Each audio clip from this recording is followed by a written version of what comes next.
unpaid research jobs definitely don't get work credits, which is unfortunately you go into biology and you have to do unpaid research work. So 5 unpaid research jobs, 2 paid jobs as a teaching assistant, also a menial type of job that's like a minimum wage job that absolutely, just as valid as a private sector minimum wage job. No reason that shouldn't have been earning work credits, even if you think teaching assistant shouldn't. Teaching assistants do valuable work, especially graduate teaching assistants, where they have much greater responsibility than undergrad ones.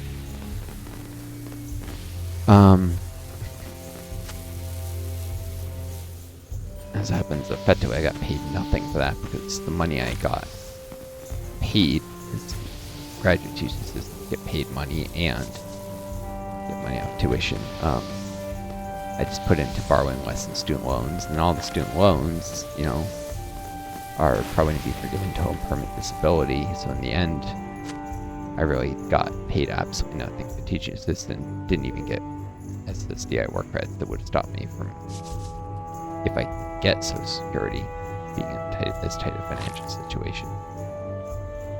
And that's, a job that technically paid something. Same with the menial job I did. The unpaid research work was obviously unpaid. And then on top of that, could I speak with you a moment? I usually work 2 jobs at a time, but you can't earn more work credits just because you're working a second job. And when I was in EMT, I also worked so much overtime. I was working 60-hour weeks very often, always over 50-hour weeks. I'd always be throwing in at least an extra 10-hour shift alongside my 40 hours, so 50, 60-hour weeks, but you can't earn an extra work credit or 2 doing that. Even though you're working more than someone doing 40 hours, it's still limited for work credits, which you can easily earn with a part-time job doing 4 hours a week, 4 hours a day, many jobs. Working 20-hour weeks instead of 40. So it's ridiculous that someone working a 60-hour week doesn't get more work credits than someone working at 20. And meanwhile, they penalize you for gaps in employment. You don't get any work credits, obviously you're unemployed, so like gap right after grad school. And then there was I also started a job in December one year and didn't get my first paycheck in January. No work credits for that because I was already capped on work credits in that next calendar year. And I wasn't in the year where I started the job in December because I was at the very tail end of the gap in employment right after graduate school. It's like that was a temporary job that I was able to do for a month and a half starting in December, and then I think I was paid by the monthly instead of the normal 2-week pay periods on it. Anyways, so I got paid twice. One paycheck being smaller because it was for 2 weeks instead of 4. It's like 6 or 7 weeks total. I think it was 6.5. But anyways, and then it was after that a gap of a couple more months during which I worked as an unpaid political organizer for a political campaign. During part of that time. Or no, that was before the temporary job, unpaid political organizer. When unpaid political organizer temp job. Sorry, and then I was volunteering in hospitals and some other stuff during that time. Though I was doing more things, contributing to society, but not getting paid for it. But yeah. But of course, if you look at the actual number of hours I worked, it should have been enough to get SSDI if you don't have these silly rules and you only earn so many credits a year, and then second jobs don't give you more work credit. So it's just nonsense. Greetings, friend. The rule that jobs during grad school don't pay any How can I work be of credits. service? The rules that Can't you leave me to my misery? can't earn more work credits in a year. The rule that you only get work credits for the year in which you're paid, not the year in which you do work. All of this together narrowly screwed me out of SSDI. So I'm only get SSI, which is really How can I be of extremely service? tight living. And then the government's still trying to screw me out of that, even though I should be able to get it with long COVID. by partly because they don't have a blue book entry for long. How can I be of they're getting away with service? screwing people in this disease. Blue book entry is a list of officially accepted disabilities for Social Security. If it's not on the list, sometimes show you have various symptoms and conditions that are on the list associated with it, like Woe to me. there are symptomatic listings, such as the extremely low fatigue brain fog of long COVID. There's ways to list those. Why are you bothering me? But yeah, they're being pricks.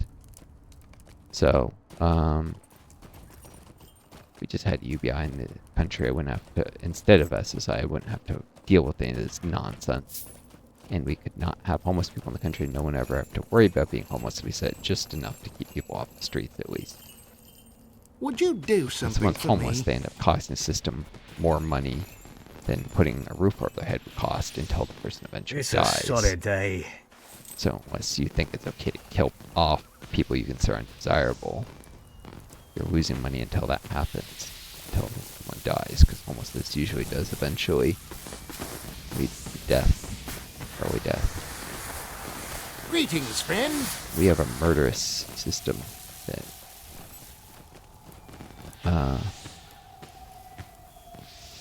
How can I be of capitalism service? is vile down to its core. Especially the version we have in the United States. Neoliberal capitalism.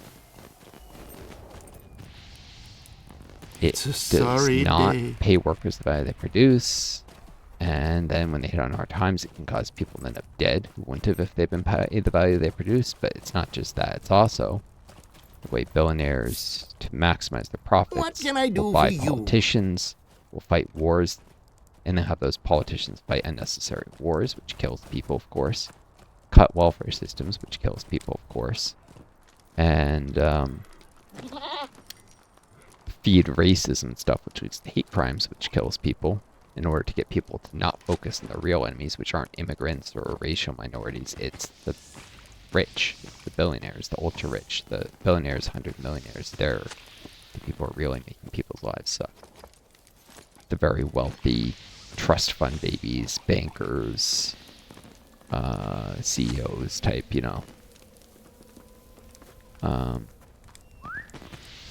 technically CEOs and bankers work for a living, but the majority of what they get paid is they get paid far more than their labor merits. Greetings. And the value they actually produce, their real role is to control the workers get paid less than what the value they produce in a at least the CEOs I'm referring to, maybe not bankers, but yeah, some bankers get paid very poorly. I'm talking about the very high-ranking ones, which I guess are just executives. Executives and CEOs get paid way more than the value they produce in order to keep the rest of the workers down, so they can be paid far less than they produce in net, pay less out in wages, and all this, that the shareholders can make more money. So, hierarchy, if companies tried to pay executives less than the value they produced, as well as all the workers, they'd have a revolt on their hands. Basically, the executives would not keep the workers in line, and they would try and set shareholder dividends far lower and wages far higher than what shareholders want. So they basically pay these people to oppress everyone else. What's going on? This is intolerable. And then, of course, there's the wars of imperialism to guarantee access to natural resources to maximize the profits of the very rich people, Will you give me a moment of your time, friend? U.S. corporations and such. Alright, so there's stuff outside of town here, like stuff in the stuff. Unwilling firewood, cold as ice. I probably don't want to track. Is it heroism right now? Remove that from the tracker. Let's see if there's a theater performance. Some of these I don't necessarily need to finish right now. Keep them on till next login. But I need to get at least enough to finish in Spirit of Yule, which is 4 more things.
Right.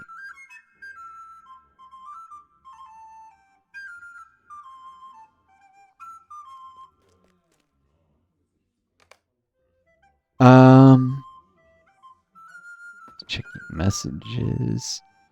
Waiting for the show to begin. It says, let the stuffing begin. Oh, that's for the eating festival. It means started, so you can go out there and start the eating contest. Show begins shortly. But first, something. Good evening, ladies and gentle hobbits. Blah, blah, blah, blah.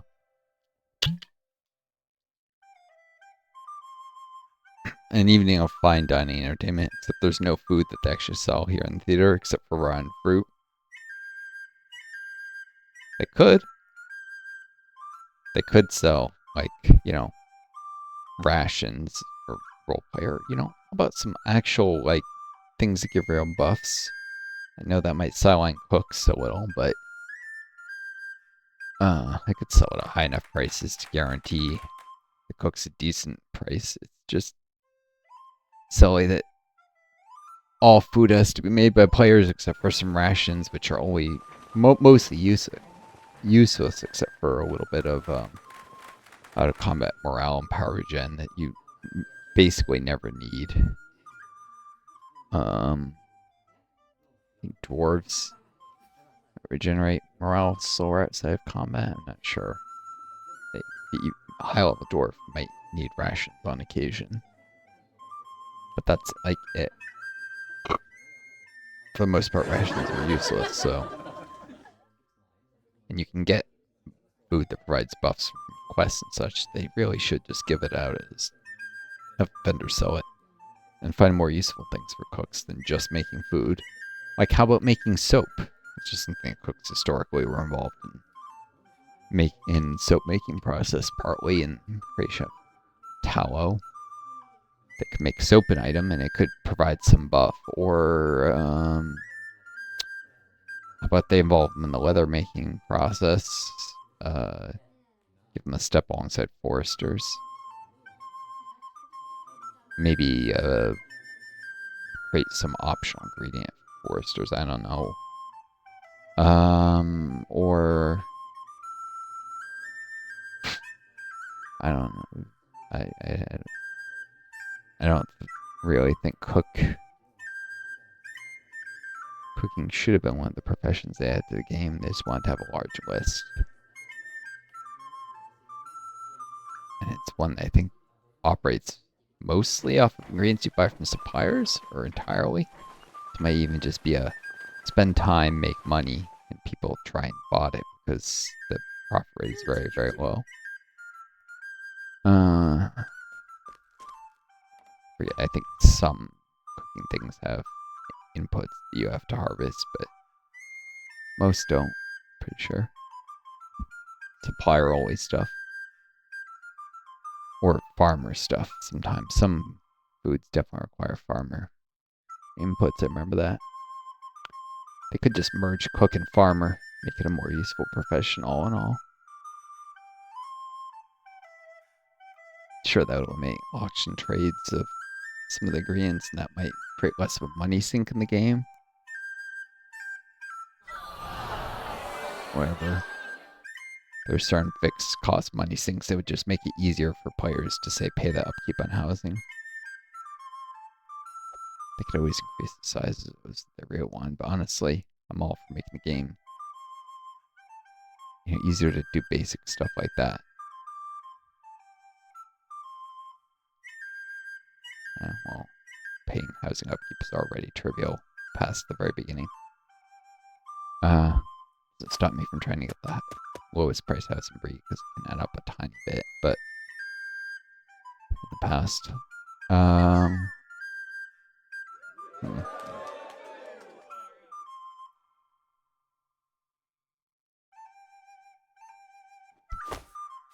I might want to do also, knowingly. I might want to have my dwarf get a character house in Thorin's Hall. The alts, at least, you can get return Thorin's Hall if you have enough reputation. the Thorin's Hall faction, but it requires the Doran faction in Eredwood, but it requires basically you have to do the first gear and then reach level 35 and turn in a bunch of Dour Hand crests, which you can buy in auctions for insane prices, or reach, I think it's level 45 to be able to actually kill the enemies who give it. So it's actually hard to reach that level. Thorin's Hall early on. Grind it up. Anyone can do it eventually, but you can also get Return to Bree. In Thorin's Hall. And Bree is a lot more trivial. You can start grinding up the reputation to level 20 if you fight over level 25 to actually use them. Some of them. As opposed to like 40 to 45, 20 to 25, much easier to get reputation or Return to Bree. Go.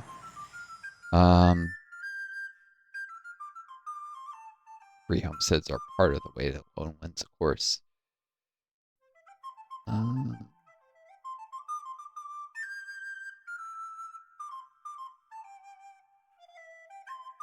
using the mission, you can very easily get from Thorin's Hall to West Bree. I think South Bree not quite so much, but I think the mission could have brings you to West Bree.